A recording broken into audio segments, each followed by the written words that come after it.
Llegada a Marruecos del presidente de la FIFA, Gianni Infantino, ha sido recibido por Nasser Bourita, titular marroquí de Asuntos Exteriores. Cooperación marroquí-española, entrevista ayer de Nasser Bourita con su homóloga española. El enfoque proactivo de Marruecos y su gestión de la pandemia destacados en un diálogo de alto nivel Unión Africana-OCDE. Y en las últimas 24 horas se registraron 446 nuevas infecciones y 15 fallecidos. El número de vacunados supera 2.635.000 personas.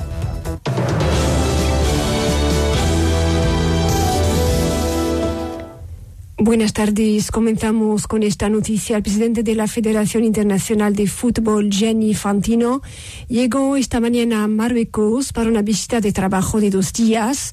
Ha sido recibido por el presidente de la Federación Real Marroquí de Fútbol, Fouzi Qajah, y también recibido en audiencia por Nasser Bourita, ministro de Asuntos Exteriores, Cooperación Africana y marroquíes residentes en extranjero. Esta visita se inscribe en el marco de la consolidación de las fuertes relaciones existentes entre la FIFA y los responsables de la federación. Tiene también como objetivo desarrollar la cooperación entre las dos instancias en materia de promoción del fútbol nacional y continental. Y el ministro de Asuntos Exteriores, Cooperación Africana y marroquíes residentes en extranjero, Nasser Bourita, se entrevistó ayer por videoconferencia con la ministra española de Asuntos Exteriores, Unión Europea y Cooperación, Arantxa González Laya. Los dos responsables se felicitaron de la excelencia de las relaciones entre Marruecos y España, que su merced rey Mohamed VI califica de socio natural. Ambas partes también destacaron la resiliencia de las relaciones bilaterales, con vistas a celebrar la reunión de alto nivel tan pronto como las condiciones sanitarias lo permitan. Los dos ministros acordaron reforzar la cooperación sectorial en varios ámbitos, especialmente económico, cultural y educativo. Asimismo, ambas partes llamaron a aprovechar las oportunidades ofrecidas en el contexto post-COVID como socios estratégicos y capitalizar la complementariedad entre los dos países. Los dos ministros también trataron cuestiones regionales de interés común en el Magreb, el Sahel y la zona euro-mediterránea. Los responsables palestinos saludaron el valioso apoyo que su merced Mohamed VI concede al sector de la educación en Al-Quds y en Palestina en general, en particular a través de la agencia Beit Mal Al-Quds Al-Sharif, dependiente del Comité Al-Quds. Y pasamos al expediente de la COVID-19, el enfoque proactivo de Marruecos y su gestión de la pandemia de COVID-19, así como las importantes reformas en materia de protección social, fueron destacados en un diálogo de alto nivel organizado ayer por la Unión Africana, la Organización para la Cooperación y Desarrollo Económico, sobre la inversión en capital humano en el contexto de la pandemia de COVID-19, reforzar la recuperación y la resiliencia. Marruecos estuvo representado en este diálogo de alto nivel que se enmarca en el lanzamiento de la plataforma de inversión y transformación productiva en África, una iniciativa conjunta de la Comisión de la Unión Africana y el Centro de Desarrollo de la OCDE por la ministra de Solidaridad, Desarrollo Social, Igualdad y Familia, Jamila Al-Moussalli. En esta ocasión, la ministra presentó las principales intervenciones de su departamento a la luz de la pandemia actual. En primer lugar, destacó el enfoque proactivo de Marruecos bajo el alto liderazgo de su merced rey Mohamed VI. En cuanto apareció la pandemia, este enfoque se reflejó en las numerosas medidas adoptadas para combatir la propagación del virus y proteger la vida y la salud de los ciudadanos. La campaña nacional de vacunación contra el COVID-19 lanzada por el soberano a finales de enero es Es otra acción inédita a gran escala que concierne a toda la población y es gratuita para todos los ciudadanos, subrayó la ministra. En espera de volver a la vida normal, el virus sigue circulando. En 24 horas se registraron 15 fallecimientos y 446 nuevos casos de infección al coronavirus. El Ministerio de Sanidad ha invocado, por otra parte, 808 nuevas recuperaciones.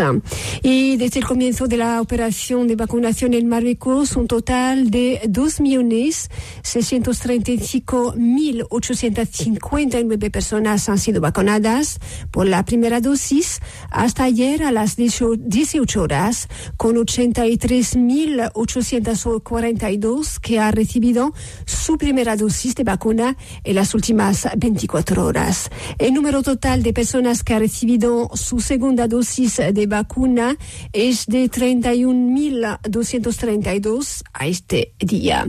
Y a medida que los científicos iban conociendo más sobre la COVID-19, se ha hecho evidente que el virus impacta especialmente a aquellos con condiciones médicas existentes, como la enfermedad renal. Los pacientes con diálisis tenían un mayor riesgo de contraer la COVID-19 porque no pueden hacer autocuarentena en casa. Claro está, porque necesitan ir y venir a la diálisis e interactuar con el sistema de salud con más frecuencia que la mayoría de la población. A este respecto escuchamos a Saïd Fessifihri, nefrólogo. Oui, depuis le début de la maladie, on a considéré que les malades atteints d'insuffisance rénale. Desde el principio de la enfermedad consideramos que los pacientes con insuficiencia renal tratados con diálisis o con trasplantes renales tienen prioridad para recibir la vacuna. Esto ha sido aprobado a escala mundial, entonces no existe ninguna duda en cuanto a esto. Esta vacuna producida a través de un virus inactivado es absolutamente inofensiva para los pacientes con diálisis, como es el caso de la vacuna de la gripe. Y nuestros pacientes tienen la prioridad en cuanto a la vacuna de la gripe. Hemos notado a posteriori las víctimas de la COVID-19 y entonces aquellas con diálisis son las más afectadas y representaban un gran número de muertes. Como lo habéis dicho, la aparición de un caso de la COVID en el seno de un centro de diálisis expone a todos los pacientes de diálisis y al personal a contaminarse. Entonces es verdad que es una categoría a vacunar con la mayor brevedad posible. À la contamination ainsi que le personnel, donc c'est vraiment une catégorie à vacciner en urgence. Y no cabe duda de que las personas con diálisis tienen la prioridad de vacunarse. A continuación escuchamos los consejos de Saïd Fessifihri, nefrólogo. Eviter la vacunación el día de la diálisis. Hay que evitar la vacunación el día de la diálisis, sobre todo después de la sesión, porque como utilizamos anticoagulante, esto puede provocar un hematomo en el lugar de la inyección. Entonces podremos recibir la vacuna los días en los que no hacemos diálisis. Y como siempre, evitamos vacunar a las personas febriles o que padecen una enfermedad activa en el momento de vacunarse. Aparte de esto, no existen unas contraindicaciones formales. Contraindicación formal.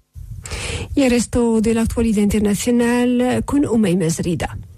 Fuera de nuestras fronteras, el primer ministro británico Boris Johnson conminó ayer al Consejo de Seguridad de la ONU a adoptar medidas urgentes para erradicar el cambio climático, al subrayar que representa una grave amenaza a la paz y seguridad mundial. Así lo adelantó en un comunicado ante la sesión virtual del Consejo que presidirá Johnson y en la que hará un llamamiento para ayudar a que los países más vulnerables se adapten al impacto provocado por el cambio climático y se adopten pasos para recortar las emisiones globales a cero antes de 2050. En otro asunto, Italia está hoy de luto por el asesinato de su embajador Luca Attanasio cerca de Goma, en el noreste de la República Democrática del Congo, en un ataque armado contra un convoy de Naciones Unidas en el que también fallecieron un carabinero y el conductor del automóvil en el que viajaban. Y sobre la situación epidemiológica en el mundo, la pandemia del coronavirus supera los 112 millones de casos en el mundo, con más de 385.000 durante el último día. El Ministerio de Salud de México informó que desde que inició la campaña de vacunación ya son 1.800.000 o 1.156 las dosis que se han aplicado en el país y que ayer recibió un nuevo lote con 500.000 unidades del inmunizador de Pfizer. En otro tema, la Comisión Europea ha dado un nuevo aviso a 6 países: Alemania, Bélgica, Dinamarca, Finlandia, Suecia y Hungría, por aplicar restricciones en las fronteras que van más allá de las recomendaciones acordadas a nivel europeo por la COVID-19, y pidió que responderán en 10 días, informó ayer el Ejecutivo Comunitario. Los 6 países en cuestión están aplicando restricciones más estrictas, en particular sobre las prohibiciones para entrar o abandonar el país. Y en Estados Unidos, el alcalde de Nueva York pidió ayer a la población el uso de 2 mascarillas al menos hasta el mes de junio, mientras las autoridades continúan su campaña de vacunación frente al coronavirus. Es de recordar que el principal responsable de la lucha contra el coronavirus en Estados Unidos afirmó hace pocas semanas que sería recomendable que la población usara 2 mascarillas en vez de una para aumentar la protección frente al virus. Gracias, Umaima. Este boletín ha terminado. Recordemos los principales titulares.